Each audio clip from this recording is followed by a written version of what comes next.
تفسیر قرآن پر مبنی پروگرام قول اللہ میر عدیل عارف کی جانب سے۔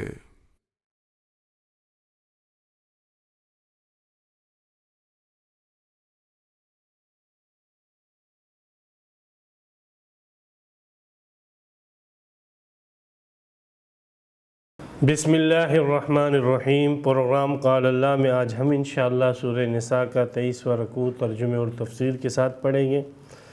سب سے پہلے 23ویں رکوع کا لفظی ترجمہ ہوگا اور اس کے بعد اس کی مختصر جیسی تفسیر ہوگی۔ اعوذ باللہ من الشیطان الرجیم، بسم اللہ الرحمن الرحیم۔ انا اوحینا الیک، بے شک ہم نے وحی بھیجی آپ کی طرف، کما اوحینا جیسے ہم نے وحی بھیجی تھی، الی نوح علیہ السلام کی طرف، والنبیین اور دیگر انبیاء کرام کی طرف، من بعدہ نوح کے بعد، واوحینا الی ابراہیم اور ہم نے وحی بھیجی ابراہیم کی طرف، واسماعیل اور اسماعیل کی طرف، واسحاق اور اسحاق کی طرف، یعقوب اور یعقوب کی طرف، والاسباط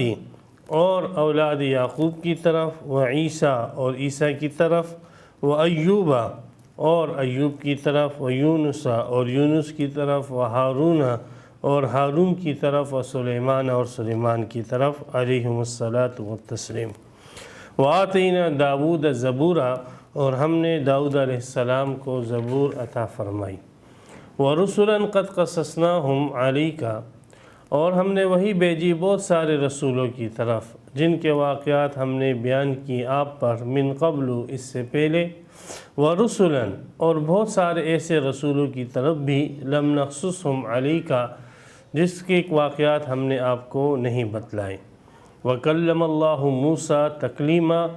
اور گفتگو کی اللہ نے موسیٰ علیہ السلام سے ایک خاص نوع کی گفتگو، رسلا مبشرین اللہ نے بھیجے رسول خوشخبری سنانے کے لیے، وہ منذرین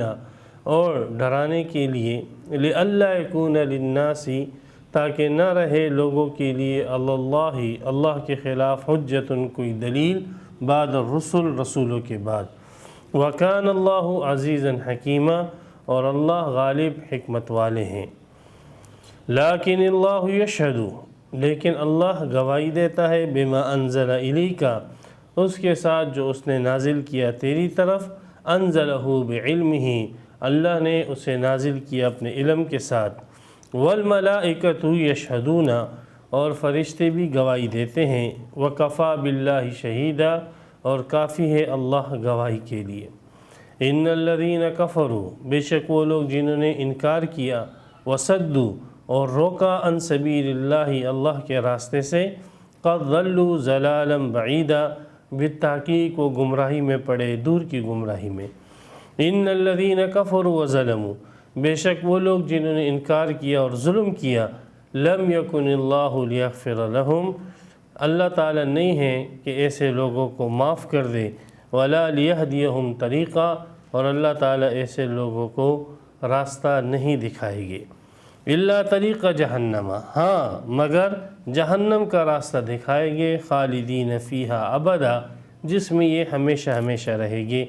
وکان ذلک علی اللہ یسیرا اور یہ بات اللہ پر آسان ہے۔ یا ایہا الناس اے لوگو، قد جاءکم الرسول بالحق بالتحقیق آ چکا تمہارے پاس رسول حق کے ساتھ، من ربکم تمہارے رب کی طرف سے،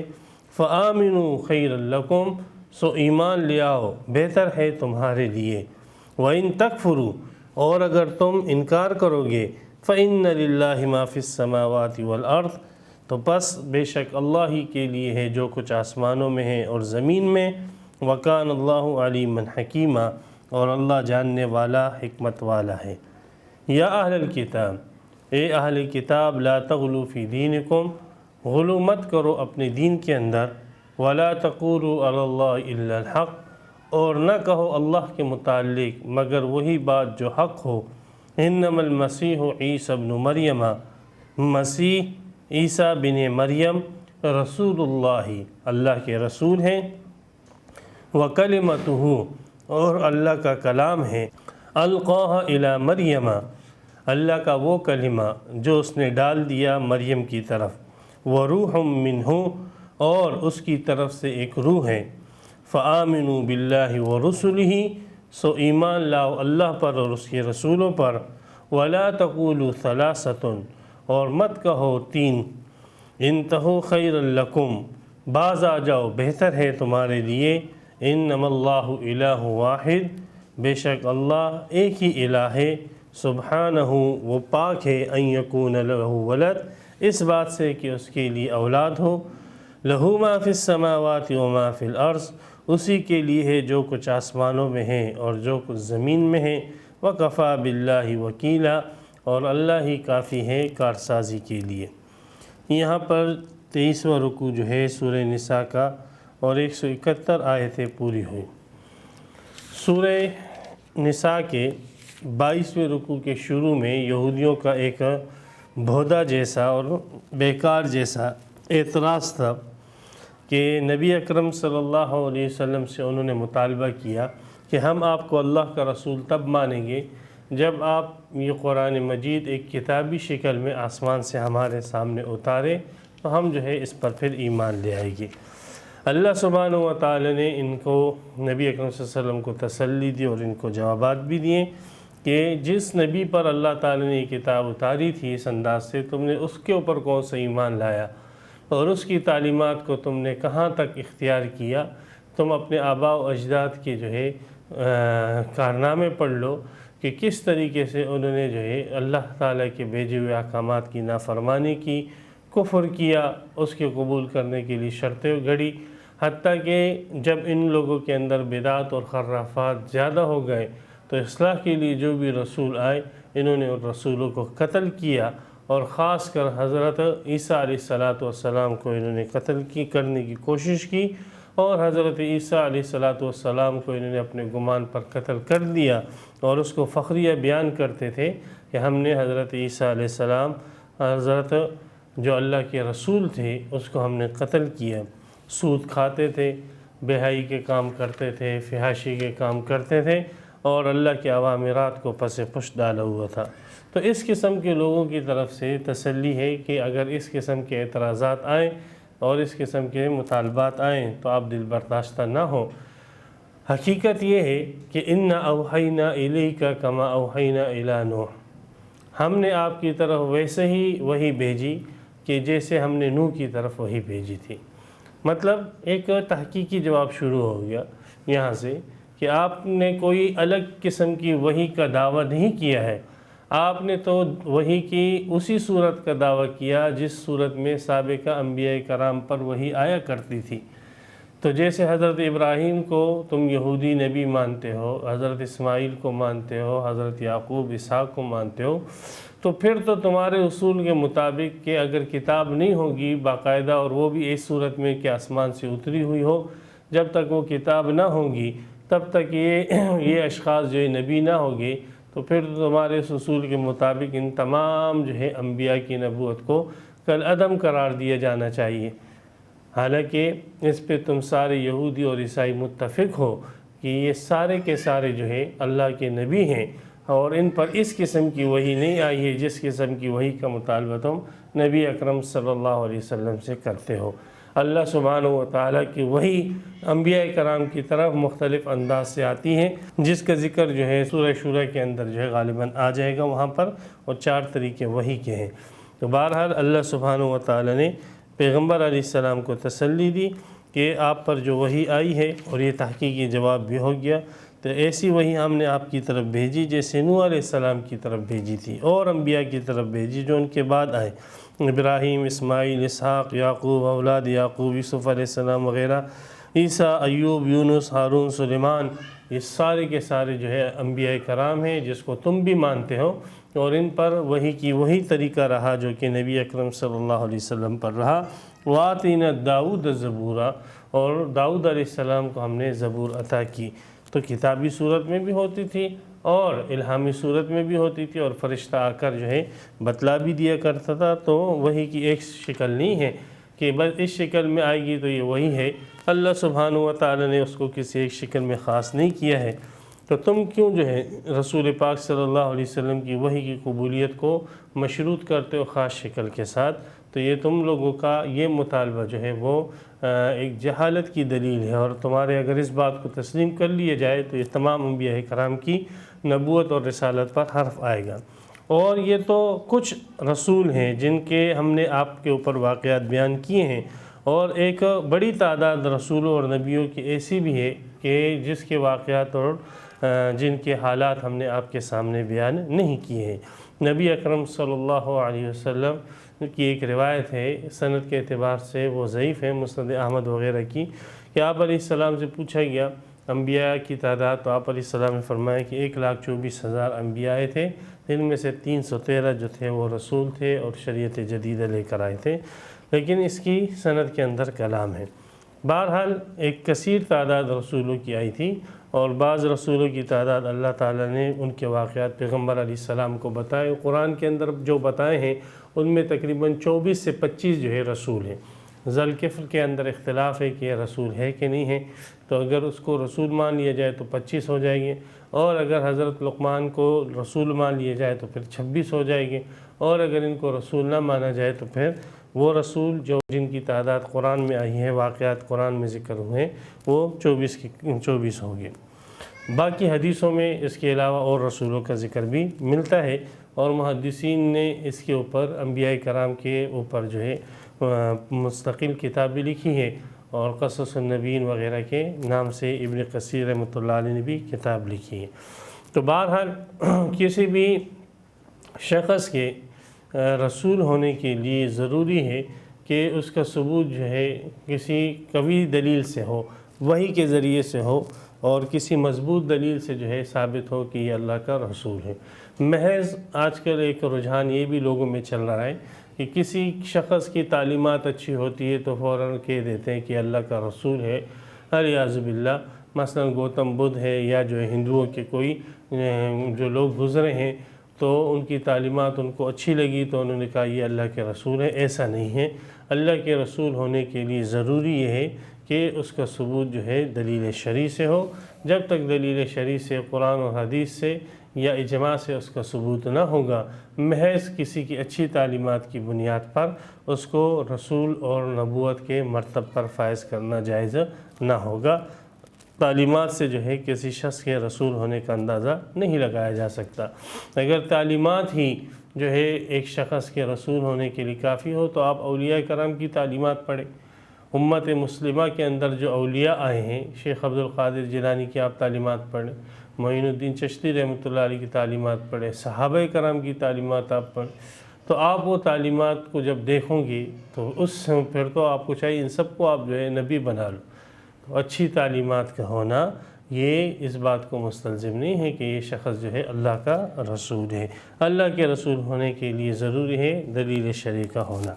تو بہرحال نبی اکرم صلی اللہ علیہ وسلم کو اللہ تعالی نے بہت سارے رسولوں کے حالات بتائے تھے، اور بہت ساروں کے نہیں بتائے تھے۔ آپ علیہ السلام کو اللہ تعالی نے علم کلی نہیں عطا کیا تھا کہ ہر چیز کا علم پیغمبر علیہ السلام کو ہو، جیسے بعض جو ہلا اور نادانوں نے یہ الزام کیا ہے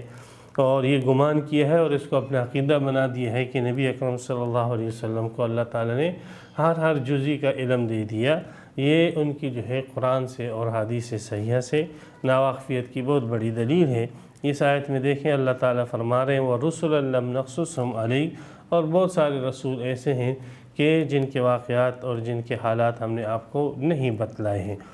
تو بہرحال نبی اکرم صلی اللہ علیہ وسلم کو بہت سارے رسولوں کے حالات بتلائے گئے تھے، اور بہت ساروں کے آپ علیہ السلام کو حالات نہیں بتلائے گئے۔ اجمالی طور پر جو ہے آپ علیہ السلام نے یہ فرمایا، لیکن اس کی سند بھی ضعیف ہے، 1,24,000 انبیاء آئے تھے، یہ اجمالی طور پر ہے۔ باقی تفصیلی حالات آپ علیہ السلام کو نہیں بتلائے گئے، اور بھی متعدد صورتوں کے اندر ان رسولوں کے حالات معلوم نہ ہونے کا ذکر کیا گیا ہے۔ وَكَلَّمَ اللَّهُ مُوسَى تَكْلِيمًا، اور اللہ تعالیٰ نے موسیٰ علیہ السلام سے ایک خاص نوع سے اور ایک خاص انداز سے کلام فرمایا۔ کلام تو اللہ تعالیٰ تمام انبیاء کرام سے کرتے ہیں، وحی کے ذریعے سے، یا جو ہے پردے کے پیچھے سے، یا کسی الہام کے ذریعے سے، یا خواب کے ذریعے سے، کسی بھی ذریعے سے اللہ تعالیٰ کلام کرتے ہیں اپنے رسول اور نبیوں کے ساتھ، لیکن موسیٰ علیہ السلام سے جو کلام فرمایا تکلیماً یہ مفعول مطلق ہے، کلمہ کے لیے خاص نوع کا کلام ہے کہ جس کی حقیقت اور جس کی جو ہے کنہ جو ہے کسی کو معلوم نہیں ہے۔ انسانی کلام کی طرح وہ کلام نہیں تھا، اور جیسے انسان وہ کلام کانوں سے سنتا ہے، جو بھی کلام ہوتا ہے وہ کلام کوئی خاص نوع کا تھا۔ جیسے بعض علماء نے کہا کہ وہ ایسے تھا کہ حضرت موسیٰ علیہ السلام اپنے پورے جسم کے مسام سے اس کو سن رہے تھے۔ واللہ عالم، یہ سارے تخمینے ہیں۔ حقیقت یہ ہے کہ وہ عام کلاموں کی طرح وہ کلام نہیں تھا، اور سننے کی بھی وہ کیفیت نہیں تھی جو عام کلاموں کی ہوتی ہے کہ کسی ایک جہت سے آتی ہے۔ اللہ سبحانہ و تعالی جہتوں سے پاک ہے۔ اللہ سبحانہ و تعالی کا کلام اس بات سے پاک ہے کہ وہ مخلوق کے ساتھ مشابہ ہو۔ تو بہرحال موسیٰ علیہ السلام سے اللہ نے کلام کیا۔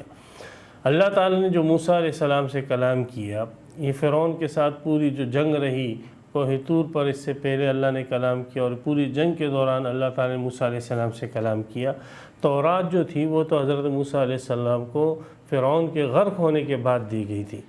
تو اتنے عرصے تک جو موسیٰ علیہ السلام کے ساتھ اللہ تعالی نے کلام کیا ہے، یہ تو کوئی کتابی صورت میں نہیں تھی، یہ تو وحی کی صورت میں تھی۔ تو اگر تم لوگوں کی یہ بات مان لی جائے کہ وحی کی صورت میں جو غیر کتابی وحی ہوتی ہے وہ حجت نہیں ہوتی ہے اور اس پر ایمان نہیں لانا ہے، تو پھر موسیٰ علیہ السلام کی یہ تمام کی تمام تعلیمات جو تورات کے ملنے سے پہلے اور تمام کی تمام وحی جو ان کی طرف کی گئی تھی تورات سے ملنے سے پہلے، یہ کالعدم ہو جاتی ہیں۔ تمہاری اس حماقت کی چوٹ جو ہے، تم تو یہ چاہتے ہو کہ ہم نبی اکرم صلی اللہ علیہ وسلم کی رسالت کو اپنی اس باتوں کے ساتھ باطل کریں، لیکن در حقیقت تم یہ کلاڑ اپنے پاؤں پر مار رہے ہو، اور تم ان تمام انبیاء کرام کی اور خاص کر موسیٰ علیہ السلام کی جو کلام ہے اور موسیٰ علیہ السلام کی جو رسالت ہے اور ان کی وحی ہے، ان کو جو ہے معطل اور ختم کرنا چاہتے ہو۔ تمہارا یہ بار اپنے سر پہ لگ رہا ہے، نبی اکرم صلی اللہ علیہ وسلم کی رسالت پر اور نبوت پر تمہارے سوال کو کوئی اثر نہ ہوگا۔ اس آیت سے یہ بھی پتہ چلا کہ اللہ سبحانہ و تعالی نے انبیاء کرام کی طرف جیسے وحی بھیجی، ویسے محمد صلی اللہ علیہ وسلم کی طرف وحی بھیجی۔ اب انبیاء کرام کی طرف وحی دو انداز سے بھیجی گئی، کتابی صورت میں بھی اور غیر کتابی صورت میں بھی۔ جیسے موسیٰ علیہ السلام کے ساتھ کلام کیا غیر کتابی صورت میں تھی، تورات دی کتابی صورت میں وحی تھی۔